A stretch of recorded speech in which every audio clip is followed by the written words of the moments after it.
After the installation is complete, please run the dialer, then click Tools Options menu. Select the option, the desktop of Skype, and please add plus symbol before the country code if you want to use the Skype to dialing out.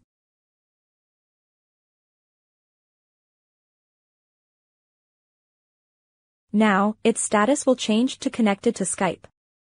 You can click the Start Calling button to start your campaign.